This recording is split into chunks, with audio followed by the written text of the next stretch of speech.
أعوذ بالله من الشيطان الرجيم. بسم الله الرحمن الرحيم. ولقد أرسلنا إلى أمم من قبلك فأخذناهم بالبأساء والضراء لعلهم يتضرعون فلولا إذ جاءهم بأسنا تضرعوا ولكن قست قلوبهم وزين لهم الشيطان ما كانوا يعملون فلما نسوا ما ذكروا به فتحنا عليهم أبواب كل شيء حتى إذا فرحوا بما أوتوا أخذناهم بغتة فإذا هم مبلسون فقطع دابر القوم الذين ظلموا والحمد لله رب العالمين.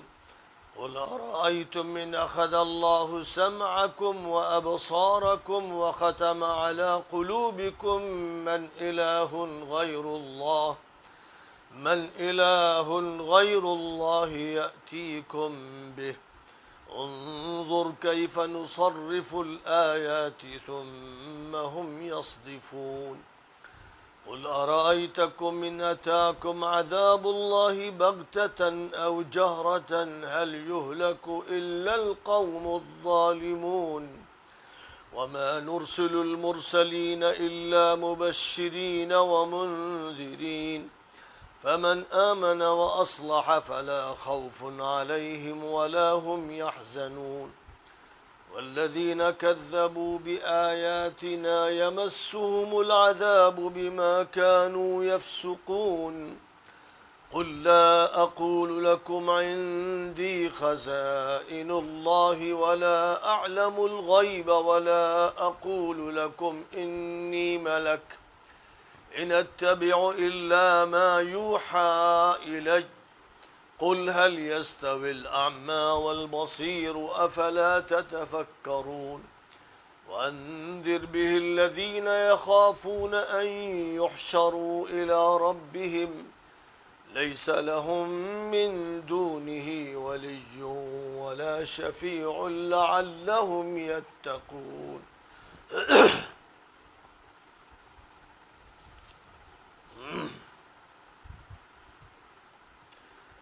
ہم نے آپ سے پہلے بہت سی قوموں میں پیغمبر بھیجے اور ان کے انکار و تکذیب کے نتیجے میں ان کو جانی اور مالی مصائب میں گھیرا تاکہ ان میں آہوزاری پیدا ہو، اور کاش جب ہماری ضرب ان پر پڑی تھی وہ آہوزاری کرتے، لیکن ان کے دل سخت ہو گئے اور شیطان نے ان کی بدعملیوں کو ان کے سامنے حسین بنا کر پیش کیا۔ پھر جب نصیحتوں کو انہوں نے فراموش کر دیا تو ہم نے ان کی دوسری طرح آزمائش کے لیے ان پر تمام چیزوں کے دروازے کھول دیے، یہاں تک کہ جب وہ اپنے مال و متاع میں مگن ہو گئے تو اچانک ہم نے ان کی گرفت کی اور وہ سخت مایوس ہو کر رہ گئے اور ظالموں کی جڑ کاٹ دی گئی۔ اور شکر و تعریف ہے اللہ کی جو سارے جہانوں کا مالک ہے۔ ان سے کہیے کہ اگر اللہ تمہاری سماعت اور بصارت چھین لے اور تمہارے دلوں پر ٹھپا لگا دے تو کون سا دوسرا خدا ہے جو تمہارے لیے ان کا انتظام کرے۔ دیکھیے کس طرح ہم الگ الگ پیرائے بیان میں اپنی باتیں پیش کر رہے ہیں، پھر بھی یہ توجہ نہیں کرتے۔ پوچھئے ان سے کہ اگر تم پر اللہ کا عذاب اچانک آ جائے یا اعلان کے ساتھ آئے تو بتاؤ کہ سوائے مجرموں اور ظالموں کے کون ہلاک کیا جائے گا۔ ہم رسولوں کو تو مبشر و منذر بنا کر اچھوں کو خوشخبری اور بروں کو بد انجامی کی خبر دینے کے لیے بھیجتے ہیں، پھر جو ایمان لاتے ہیں اور اپنی اصلاح کرتے ہیں ان پر نہ کوئی خوف و خطر ہوگا نہ رنج و غم، اور جو ہماری آیتوں کو جھٹلائیں گے ان کے جرم کی وجہ سے تکلیف انہیں لاحق ہوگی۔ ان سے کہہ دیجئے کہ میں تم سے نہیں کہتا کہ میرے پاس اللہ کے خزانے ہیں، اور نہ میں غیب کا علم رکھتا ہوں، اور نہ یہ کہتا ہوں کہ میں فرشتہ ہوں،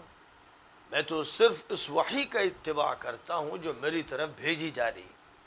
اور کہیے کہ کیا نابینا اور بینا برابر ہو سکتے ہیں؟ کیا تم لوگ غور و فکر سے کام نہیں لیتے؟ اور اس انجام سے آگاہ کر دیجئے ان لوگوں کو جو رب کی طرف لے جائے جائیں گے، اور اس کے علاوہ ان کا کوئی کارساز ہوگا نہ سفارشی، شاید یہ باز آ جائیں اور اللہ کا لحاظ کریں۔ سورۃ الانعام کی آیات کریمہ آیت نمبر 42 سے آیت نمبر 51 تک پڑھی گئیں اور ان کا ترجمہ پیش کیا گیا۔ ان آیات میں اللہ تعالی نے نبی اکرم صلی اللہ علیہ وسلم کو اور مسلمانوں کو ماضی کی ان قوموں کے واقعات کی طرف متوجہ کیا ہے جن کی طرف اللہ تعالی نے مختلف دوروں میں پیغمبر مبعوث فرمائے۔ اس روئے زمین پر سب سے پہلا انسان آیا تو وہ بھی پیغمبر تھا۔ اللہ تعالی نے آدم علیہ السلام کو اس دنیا میں اپنے پیغاموں کے ساتھ بھیجا، زمین پر اتارا گیا تو بنیادی طور پر ان کو بتا دیا گیا کہ ان کا زمین پر کام کیا ہوگا، مشن کیا ہوگا، اور زمین پر ان کے لیے اللہ کی طرف سے کیا انتظامات ہوں گے۔ وَلَكُمْ فِي الْأَرْضِ مُسْتَقَرٌّ وَمَتَاعٌ إِلَىٰ حِينٍ، زمین پر تمہیں رہنا ہوگا، ٹھہرنا ہوگا، اور زندگی کے جو سامان ہیں، جو ضروریات ہیں، وہ وہاں تم کو فراہم کی جائیں گی۔ لیکن ساتھ ساتھ یاد رکھنا کہ میری طرف سے ہدایات دی جاتی رہیں گی، ان ہدایات پر جو بھی عمل کرے گا اس کو نجات ملے گی، اور جو ان ہدایات پر عمل نہیں کرے گا اس کا ٹھکانہ جہنم ہے۔ تو اللہ تعالیٰ نے سب سے پہلے انسان کو، سب سے پہلے نبی کو، سب سے پہلے رسول کو، آدم علیہ السلام کو اپنے کام کے ساتھ، اپنے مشن کے ساتھ، اپنے دین کے ساتھ اس زمین پر بھیجا، اور ان کو اپنا خلیفہ بنایا۔ جو کام اللہ تعالیٰ براہ راست آ کر کرتا، وہ کام اللہ تعالیٰ نے روئے زمین پر آدم کو سونپ دیا، اور جو کام تکوینی اور غیبی طور پر ہونا تھے وہ فرشتوں کو پہلے سے بھی سونپے گئے تھے، بعد میں بھی فرشتوں کے ذمے رہے۔ تو اللہ کے نظام کے دو حصے ہیں اصطلاحی طور پر، ایک کو ہم تکوینی کہتے ہیں اور ایک کو تشریعی کہتے ہیں۔ ایک کا تعلق کائنات کے عمومی نظام سے ہے اور ایک کا تعلق اللہ کے قانون سے۔ اور جو اللہ نے اپنا قانون طے فرمایا ہے اس کے لیے اللہ تعالیٰ نے انسانوں کو اور جنوں کو مکلف کیا ہے، اور اللہ کا جو نظام تکوینی ہے اس کے مطابق اللہ تعالیٰ نے تمام مخلوقات کو وجود عطا فرمایا ہے، اور فرشتوں کو بھی اسی نظام تکوینی کے مطابق تخلیق فرمایا، اور پھر اس کے بعد ان کو کائناتی نظام کی ذمہ داریاں سونپ دی گئیں۔ سورۃ البقرہ میں حضرت آدم علیہ السلام کے لیے خلیفہ کا لفظ استعمال کیا گیا۔ ظاہر کہ وہ خلیفہ کس کے؟ اس مالک کے، اس خالق کے جس نے ان کو پیدا بھی کیا اور ان کی بعثت فرمائی، جس نے کام ان کو دیا ہے، اس کے وہ نمائندہ ہیں، اس کے وہ ترجمان ہیں۔ اور ان کے بعد پھر اللہ تعالیٰ نے جب ضرورت محسوس کی، اور ضرورت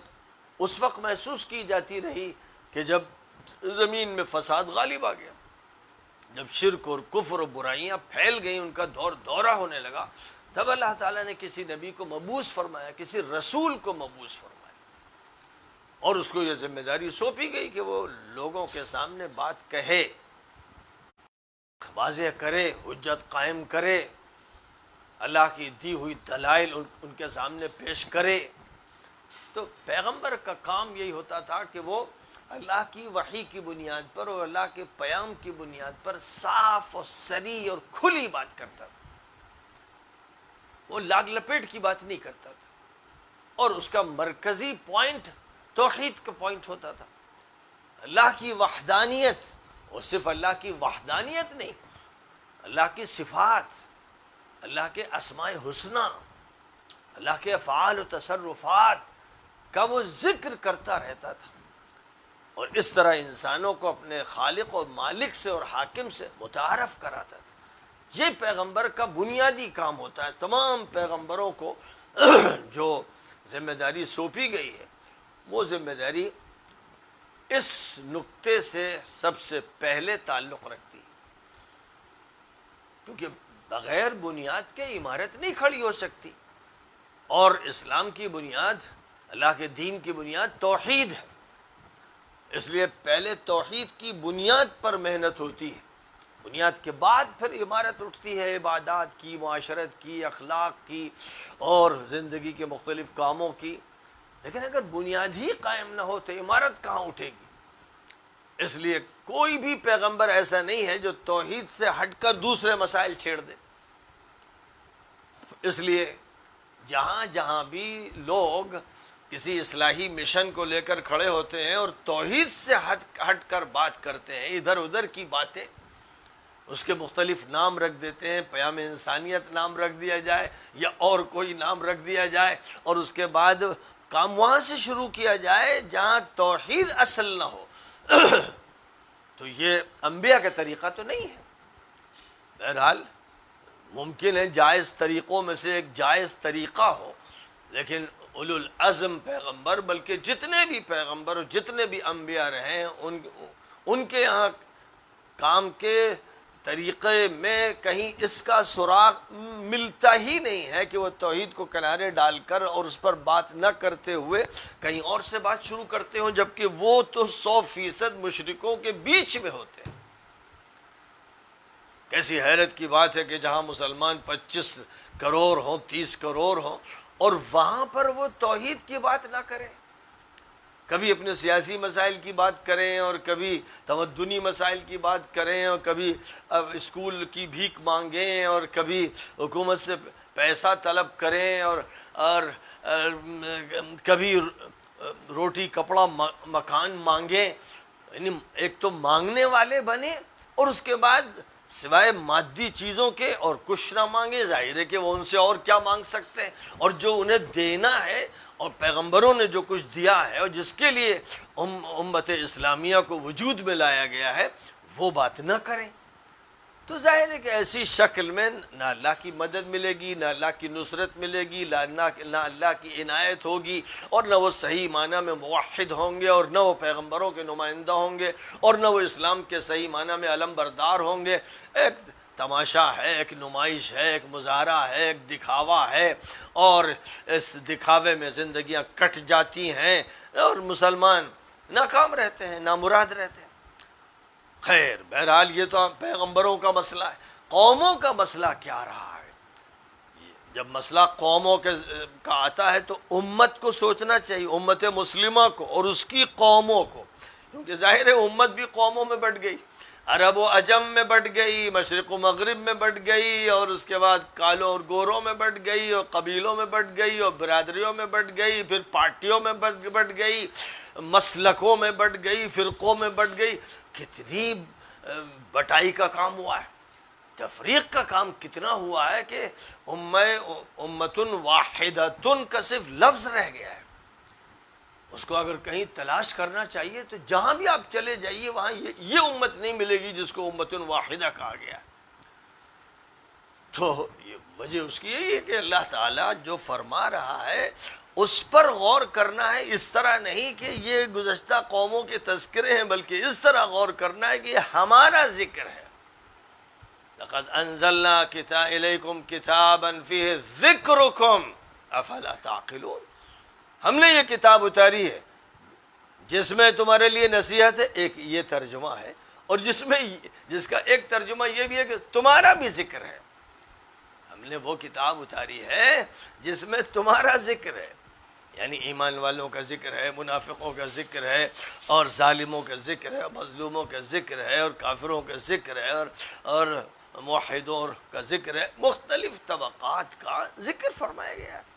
اب قوموں کے تذکرے میں اس مقام پر اللہ تعالیٰ نے یہ بات ارشاد فرمائی کہ ہم پیغمبر مختلف قوموں میں بھیجتے رہے،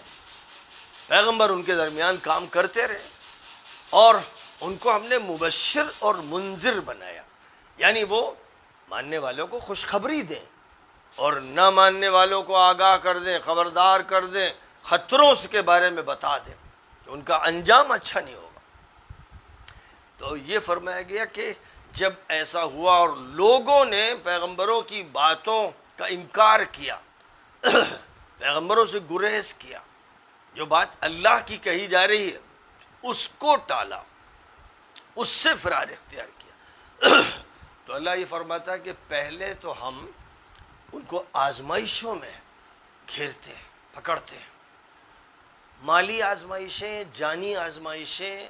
ان پر ڈالتے ہیں، اور یہ اس لیے کرتے ہیں تاکہ ان کی اکڑ نکل جائے، طاقت کے گھمنڈ سے بچ جائیں، وہ اللہ کے سامنے جھک جائیں، گڑ گڑائیں، انہیں یہ لگے کہ کوئی حامی نہیں، کوئی ناصر نہیں، مدد اللہ سے مانگنی ہے۔ پہلے ہم یہ کرتے ہیں، لیکن اگر وہ عبرت حاصل نہیں کرتے اور نہیں پسیجتے اور اصلاح ان کی نہیں ہوتی تو پھر ایک اور مرحلہ آتا ہے،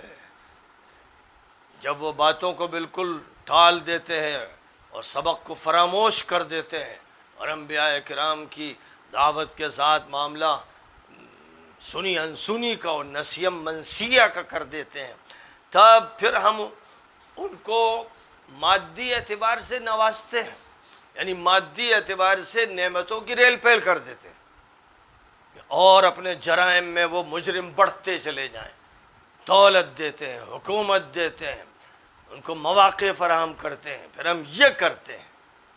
اور دیکھتے ہیں کہ اس خوشحالی میں پھر کیا ہوتا ہے۔ تب ظاہر ہے کہ جب ان کو خوشحالی ملتی ہے تب تو اتراتے ہیں، پھر تو اکڑتے ہیں، پھر تو پھولتے ہیں، پھر تو متکبر ہو جاتے ہیں، پھر تو سمجھتے ہیں کہ ہمچو من دیگرے نیست، کون ہے ہمارے مقابل میں۔ پھر ظاہر ہے کہ دولت نشہ پیدا کر دیتی ہے اور حکومت تو ان کو زمین پر ٹکنے نہیں دیتی ہے، اور ان کے دماغ کے اندر سوائے تکبر کے اور کچھ نہیں رہتا ہے۔ جب یہ نوبت آتی ہے تب ہم پھر کسی وقت جب ان کی مادی زندگی کا عروج ہوتا ہے، بڑی بڑی بلڈنگیں ہوتی ہیں، چوڑی سڑکیں ہوتی ہیں، پارک ہوتے ہیں اور چمنستان ہوتے ہیں، باغات ہوتے ہیں، ہوٹلز ہوتے ہیں، پکنک اسپاٹ ہوتے ہیں اور ریزارٹ ہوتے ہیں اور شاندار محلات ہوتے ہیں، اچھی سواریاں ہوتی ہیں، کھانے پینے کی کثرت ہوتی ہے۔ جب یہ سب ہوتا ہے تب اس حالت میں ہمارا عذاب آتا ہے، اس حالت میں ہم پکڑتے ہیں اور پھر ایک تنکے کی طرح ان کو بہا دیتے ہیں یا جھلسا دیتے ہیں۔ آج بھی جہاں سے آپ دیکھتے ہیں خبر آتی ہے کہ طوفان آ گیا، زلزلہ آ گیا، سونامی آ گیا، تو ظاہر ہے کہ ایسی کوئی مصیبت آتی ہے، کوئی عذاب آتا ہے تو زندگی کے جو شاندار مظاہر ہیں، اچھے اچھے مکانات، عمدہ قسم کی سڑکیں اور شاندار ہوٹل اور ترقی، تمدنی ترقی کے تمام مظاہر موجود ہوتے ہیں، اور انہیں جھلسا دیا جاتا ہے، تباہ کر دیا جاتا ہے، زمیندوز کر دیا جاتا ہے، بہا دیا جاتا ہے۔ ماضی میں بھی ہوتا رہا، آج بھی ہو رہا ہے، آئندہ کل زیادہ ہوگا۔ حدیثوں میں فرما دیا گیا ہے جوں جوں اس دنیا کی عمر بڑھتی چلی جائے گی اور قیامت قریب آتی چلی جائے گی تو قذف و مسخ اور رمیون، مختلف تعبیرات احادیث میں استعمال کی گئی ہیں کہ پھر ان پر آسمان سے گولے برسیں گے، ان کو جھلسا دیا جائے گا، چہرے اور جسم مسخ کر دیے جائیں گے اور وہ بڑے سخت عذابات میں مبتلا ہوں گے۔ یہ بات اللہ تعالیٰ تمام انسانوں کو سنا رہا ہے، یہ ماضی کی کہانی نہیں ہے۔ آج کے موجودہ دور میں ایک طرف وہ حاکم ہیں جو مجرم ہیں، ظالم ہیں اور اللہ سے جنگ کر رہے ہیں سودی نظام کے ذریعے اور ملحدانہ سیاست کے ذریعے اور ظالمانہ اور مفسدانہ تمدن کے ذریعے، تو ان کی جنگ تو اللہ سے ہے ہی، لیکن جو قومیں ہیں، جو ان کے ماتحت رعایا ہیں، جن کو انہوں نے غلام بنایا، جانور بنایا، بے حیثیت بنایا، ان کا بھی یہ حال ہے کہ وہ مادی زندگی میں اس قدر مست ہیں، ایسے غافل ہیں کہ ان کو ہوش نہیں، نہ فرائض کا ہوش ہے، نہ محرمات سے بچنے کی ان کو فکر ہے. وہ ایک ایسی مادہ پرستانہ شیطانی زندگی گزار رہے ہیں جس میں شریعت کے لیے کوئی گزرگاہ نہیں ہے. ہر عیاشی وہ کرتے ہیں، ہر بدماشی کرتے ہیں، ہر عریانی کرتے ہیں، ہر فحاشی کرتے ہیں، ہر ظلم کرتے ہیں، ہر بدعنوانی کرتے ہیں. یہ سب کرتے ہیں اور پیسے کی ریل پیل رہتی ہے، جس کے لیے سب سے قریبی نمونہ خلیجی ممالک کا ہے کہ اللہ تعالیٰ نے پہلے ایسے حالات رکھے کہ ریگستان میں جھلستے تھے اور زندگی گزارنے کے لیے وسائل نہیں تھے. ایک وقت وہ گزرا ہے کہ جو حجاج حجاز جاتے تھے، مکے جاتے تھے، مدینے جاتے تھے، تو وہاں کے بیچارے جو باشندے تھے اتنے غریب تھے کہ حاجیوں سے پیسہ مانگتے تھے، بھیک مانگتے تھے. لکھنے والوں نے لکھا ہے، یعنی اگر آپ غور کریں کہ 1900 سے پہلے اور 1900 کے بعد 1940 1950 تک کے بھی ایسے حالات رہے ہیں کہ جو حاجی صاحبان جا رہے ہیں ان سے وہاں کے لوگ بھیک مانگ رہے ہیں. یہاں تک کہ اگر کوئی چیز کھا کے پھینک رہے ہیں تو لپک کے اس کو لے رہے ہیں کہ اس کو کھا لیں. تربوز کے چھلکے پھینک رہے ہیں تو وہی غنیمت ہے، ان پر ٹوٹے پڑ رہے ہیں. یہ حالات تھے، فقر تھا اور تنگ دستی تھی اور بھوک تھی. ان حالات کے بعد ایک وہ آزمائش تھی جس میں جھگڑتے تھے، قافلوں کو لوٹتے تھے، حاجیوں پر حملے کرتے تھے. پھر اللہ تعالیٰ نے مواقع دیے، حکومت اور سیاست سے ایک خاندان کو نوازا اور دولت کی ریل پیل کر دی. جب دولت کی ریل پیل کی گئی تو سودی بینک قائم کیے گئے اور اللہ اور رسول سے جنگ چھیڑ دی گئی. اور جب اللہ کی طرف سے یہ نعمتیں ملیں تو فحاشی اور عیاشی اختیار کی گئی اور پھر ظلم کا طریقہ اختیار کیا گیا. ماضی میں بڑے بڑے ظالموں نے جو مظالم کیے، جس طرح سے اہل حق کو، مصلحین کو ستایا، پیغمبروں کو ستایا، ویسے علماء کو اور صالحین اور مصلحین کو ستانے، مارنے، قتل کرنے کے طریقہ کار اختیار کیے گئے اور پوری دنیا تماشائی بنی رہی اور بنی ہے.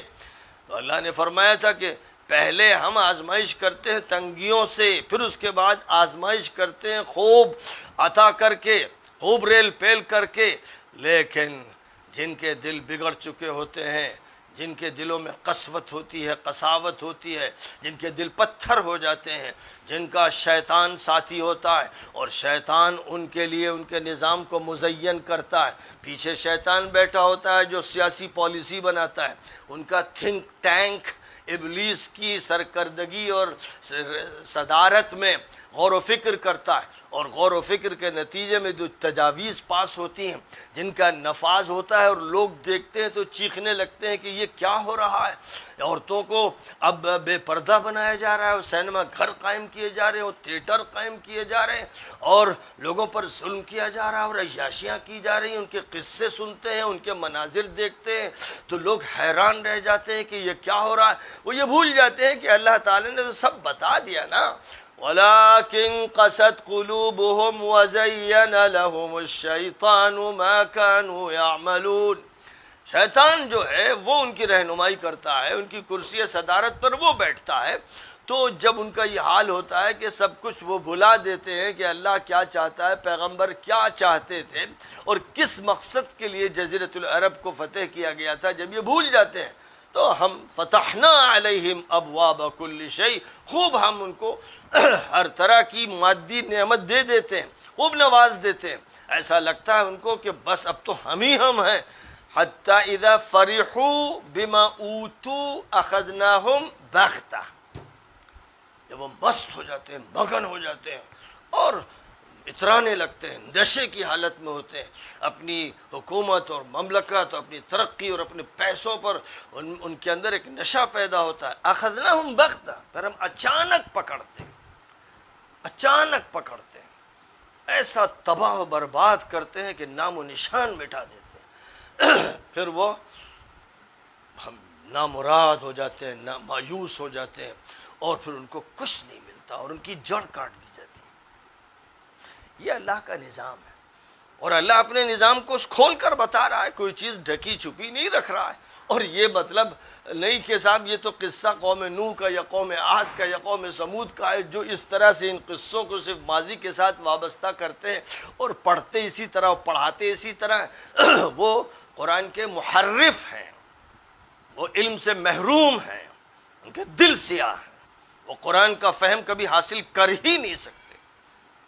جو بات بھی اللہ کی طرف سے کہی جاتی، اصولی کہی جاتی، بنیادی کہی جاتی، تا قیامت اسی پر عمل ہوگا، یہ سنت اللہ ہے۔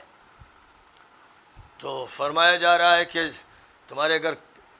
کان بیکار ہو جائیں، تمہاری آنکھیں اندھی ہو جائیں، تمہارے دل پر ٹھپے لگ جائیں، تو کون ہدایت تمہیں دے گا؟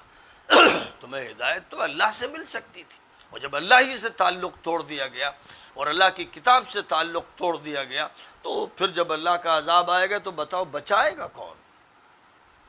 کون ہے اس وقت جو تمہاری حفاظت کرے گا؟ خوب یاد رکھا جائے کہ ایمان اور اصلاح اللہ کے یہاں سے یہ مطلوب ہے، بس اور بس۔ فمن آمن و اصلح، فمن آمن و اصلح، کہیں پر ایمان اور عمل صالح کا ذکر ہے، کہیں اور تعبیرات استعمال کی گئی، لیکن بنیادی طور پر یہ بات ہے جو بھی ایمان لائے گا اور صحیح کام کرے گا، اصلاح کا کام کرے گا، اللہ کے ہاں اسی کو نوازا جائے گا اور وہی عذاب الہی سے محفوظ رہے گا۔ اور جن کا حال یہ ہے کہ وہ آیات الہیہ کا انکار زبان سے کریں، دماغ سے کریں، دل سے کریں، عمل سے کریں، کیسے ہی کریں، جو ایسا کریں گے وہ فاسق اور فاجر اور ظالم اور مجرم ہیں، ان کو سزا ملے گی۔ نبی پاک علیہ الصلاۃ والسلام سے یہ کہہ دیا گیا اللہ کی طرف سے کہ آپ اپنے لوگوں کو بتا دیجئے، امت کو بتا دیجئے، انسانیت کو بتا دیجئے کہ آپ میرے بندے ہیں، میرے رسول ہیں، میں پیام دیتا ہوں، آپ کا کام ہے کہ اس پیام کو منتقل کریں۔ آپ کے پاس خزانے نہیں، آپ عالم الغیب نہیں، آپ نہ فرشتے ہیں نہ بادشاہ۔ یہ بات اللہ نے نبی سے کہی کہ کہیے اس کو، اس پر صرف یقین مت رکھیے اپنے دل میں، اسے بولیے، اسے کہیے، قل لا اقول لکم عندی خزائن اللہ، میں تم سے نہیں کہہ رہا ہوں کہ میرے پاس اللہ کے خزانے ہیں۔ اب جو لوگ نبی کو جنت و دوزخ کا مالک بنا دیتے ہیں، قسمت کا مالک بنا دیتے ہیں، پھر نیچے اترتے ہیں تو عبد القادر جیلانی کو قسمتوں کا مالک بنا دیتے ہیں، اور پھر نیچے آتے ہیں تو شاہ معین الدین کو بنا دیتے ہیں، شاہ مینا کو بنا دیتے ہیں۔ ایسے مشرک، ظالم، اندھے، بہرے وہ ہیں جن کو قرآن پاک میں لعنتوں سے نوازا گیا۔ آپ کہہ دیجئے کہ میرے پاس اللہ کے خزانے نہیں، میں مالک نہیں ہوں، میرے پاس علم غیب نہیں، میں فرشتہ بھی نہیں ہوں، انسان ہوں۔ ان اتبع الا ما یوحى الی، میری طرف جو اتارا جا رہا ہے میرا کام بس یہ کہ اس کا اتباع کروں، میں تو اللہ کی بات تم تک پہنچا رہا ہوں۔ یہ کام جب نبی کو عطا فرمایا گیا، ہر نبی کو، ہر رسول کو، اور آخری نبی سے یہ کہا جا رہا ہے، تو آپ سوچئے کوئی مولانا صاحب، کوئی صوفی صاحب، کوئی پیر صاحب کیا مستقل بذات جو چاہیں کہہ دیں؟ کیا ان کو حق ہے کہ کسی چیز کو حلال بتا دیں، حرام کہہ دیں؟ ان کا کام یہ ہے کہ صرف وحی کا اتباع کریں۔ ان اتبع الا ما یوحى الی، یعنی اللہ کی جو وحی قرآن میں ہے اور جو اللہ نے مزید وحی نبی صلی اللہ علیہ وسلم کی طرف کی ہے، حق انہی میں ہے، انہی کی طرف رجوع کرنا پڑے گا، انہی سے لینا پڑے گا۔ جیسے نبی سے کہلوایا گیا ویسے ہر عالم کو یہ کہنا ہے، میں وحی الہی کا اتباع کرنے والا ہوں، میں انسانی نظریات اور افکار اور آراء کا پجاری نہیں ہوں، میں ان کو بنیادی حیثیت نہیں دینے کے لیے تیار ہوں۔ وہ اگر اللہ اور رسول کے بیانات سے متفق ہیں تو قابل قبول، اور اگر اللہ اور رسول کے بیانات سے کہیں پر بھی انحراف ہے تو اس قابل ہے کہ ٹھوکر مار دی جائے۔ ان اتبع الا ما یوحى الی، میں تو بس اس کی پیروی کرتا ہوں جو میری طرف وحی آ رہی، اللہ کی طرف سے جو پیام آ رہا ہے۔ اور ان سے یہ بھی کہہ دیجئے کہ کیا اندھا اور بہرا، اندھا اور بینا اور نابینا دونوں برابر ہو سکتے ہیں؟ ایک شخص ہے جو دیکھ رہا ہے اور ایک شخص ہے جس کی آنکھ دیکھنے کی صلاحیت نہیں رکھتی، کیا دونوں برابر ہو سکتے ہیں؟ ظاہر ہے کہ نہیں ہو سکتے۔ تو بس جو اللہ اور رسول کی بات سن رہا ہے، ان کی بات پر عمل کر رہا ہے، ان کے آئینے میں حق کو دیکھ رہا ہے، وہ ہے جو بصیر ہے، وہ ہے جو بینا ہے، وہ ہے جو آنکھیں رکھتا ہے۔ اور جو اللہ اور رسول کی طرف نہیں دیکھ رہا ہے، ادھر ادھر ٹامک ٹوئیاں مار رہا ہے، اندھا ہے وہ اندھا ہے۔ اور یہ اندھا راستہ کیا دکھائے گا؟ تو تمام لوگوں کو صرف بھٹکائے گا۔ تو چونکہ یہ بات واضح کر دی گئی، اس لیے امت کے علماء نے، فقہاء نے، امام ابو حنیفہ، امام مالک، امام شافعی، امام احمد، سب نے اور جتنے ان کے علاوہ تھے سب نے صراحت کی کہ میری کوئی رائے قابل و قبول نہیں ہے جب تک کہ اللہ و رسول کے مطابق نہ ہو۔ کوئی حدیث اگر میرے فتوے، میرے قول کے خلاف ہو تو میرے قول کو دیوار پر پٹخ کے مار دینا۔ یہ ان کی وصیتیں ہیں۔ وہ جانتے ہیں کہ اس سے ہٹ کر اگر میری بات کو وہ حیثیت دے دی گئی جو نبی کی بات کی ہے، یعنی نبی کی صحیح حدیث سامنے آنے کے باوجود اگر میرے قول، میرے فتوے کو ترجیح دی تو یہ مجھے بھی پھنسا دیں گے۔ اس لیے انہوں نے صاف کہہ دیا، اور یہی انہیں کہنا تھا، کیونکہ رسول اللہ سے اللہ نے یہی کہا اور یہی بولنا ہے۔ اگر کوئی عالم دین ہے اس کو یہی بولنا ہے، اس سے ہٹ کر وہ کوئی بولی بول رہا ہے، ادھر ادھر کی پیچ بازی کر رہا ہے، تو سمجھ لیجئے کہ وہ بدمعاش و منافق و مجرم ہے، وہ اندھا ہے۔ قرآن اسے اندھا کہہ رہا ہے، تو کہہ رہا ہے کہ افلا تتفکرون،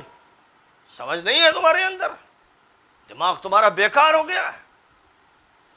اور یہ کہتا ہے کہ بتا دیجئے، سب کو بتا دیجئے کہ پروردگار کے حضور حاضری ہوگی تو کوئی مددگار نہیں ہوگا، کوئی سفارش اللہ کی اجازت کے بغیر کر نہیں سکتا۔ جو کچھ کرنا ہے دنیا دارالعمل ہے، یہیں کر لو، اپنے کو سدھار لو۔ اور یہ یاد رکھو کہ فمن آمن و اصلح، اس پر فیصلہ ہوگا، نجات کا فیصلہ اس پر ہوگا، اس کے علاوہ کسی اور چیز پر فیصلہ نہیں ہوگا۔ یہ وہ بات ہے جو بالکل کھل کر ایک جگہ نہیں کہی گئی۔ جو لوگ بھی درس سن رہے ہیں سورۃ الفاتحہ سے، وہ سینکڑوں جگہ یہی بات سن چکے ہوں گے، کیونکہ مکرر سے کرر اللہ تعالیٰ نے اس بات کو بار بار کہا ہے کہ کہیں پر بھی اندھیرا باقی نہ رہ جائے، سمجھنے میں کوئی دشواری نہ رہ جائے۔ پھر بھی کوئی اگر ادھر ادھر کی باتیں کرتا ہے تو ظاہر ہے کہ پھر وہ مردود ہے اور اللہ کی لعنت کا مستحق ہے۔ وآخر دعوانا ان الحمد للہ رب العالمین۔